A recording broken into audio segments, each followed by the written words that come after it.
పండిట్ రామ్ నారాయణ్ గురూజీ వారి శ్రీ శ్రీ జ్యోతిషాలయం ఏ సమస్యకైనా సంప్రదించండి 9665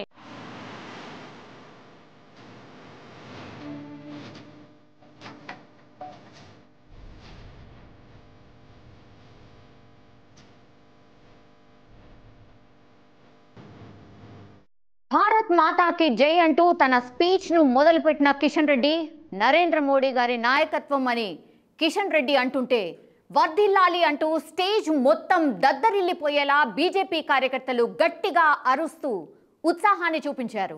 ఈ సందర్భంగా సభలో కిషన్ రెడ్డి ఇక్కడికి విచ్చేసినటువంటి పెద్దలందరికీ వేదిక మీద ఉన్నటువంటి తెలంగాణ రాష్ట్ర governor Shrimati doctor Tamilisai, railway information technology telecommunication మంత్రి అయిన గౌరవనీయులు అశ్విని వైష్ణవ్ గారు, అదేవిధంగా వేదిక మీద పెద్దలకు ఈ రోజు కార్యక్రమానికి తెలంగాణ ప్రజలకు అనేక రకాల మౌలిక వసతులు కల్పించడం కోసం వచ్చినటువంటి మన దేశ ప్రధానమంత్రి నరేంద్ర మోడీ గారికి ముందుగా తెలంగాణ ప్రజానీకం తరఫున హృదయపూర్వకమైన నీరాజనం పలుకుతున్నానని ఆయన తన స్పీచ్ని స్టార్ట్ చేశారు.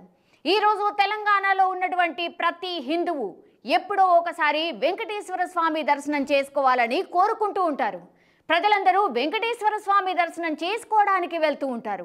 వాళ్ళ సౌకర్యాలు మన హైదరాబాద్ నగరం నుంచి, సికింద్రాబాద్ స్టేషన్ నుంచి తిరుమల తిరుపతి వెంకటేశ్వర స్వామి దర్శనానికి వెళ్ళే భక్తుల సౌకర్యం కోసం ఈరోజు వందే భారత్ ట్రైన్ మన తెలంగాణ ప్రజలకు అలాగే ఆంధ్ర ప్రజలకు అంకితం చేస్తూ వెంకటేశ్వర స్వామి సేవలో ఈరోజు వందే భారత్ ట్రైన్ను ప్రధాని మోడీ ప్రారంభించారని కిషన్ రెడ్డి తెలిపారు.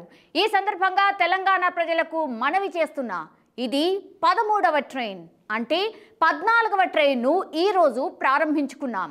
ఈ 14 ట్రైన్లలో వందే భారత్ ఎక్స్ప్రెస్లో 2 ఎక్స్ప్రెస్లో తెలంగాణ ప్రజలకు నరేంద్ర మోడీ గారు బహుమతిగా ఇచ్చారని పరేడ్ గ్రౌండ్స్లో సభలో కిషన్ రెడ్డి తెలిపారు.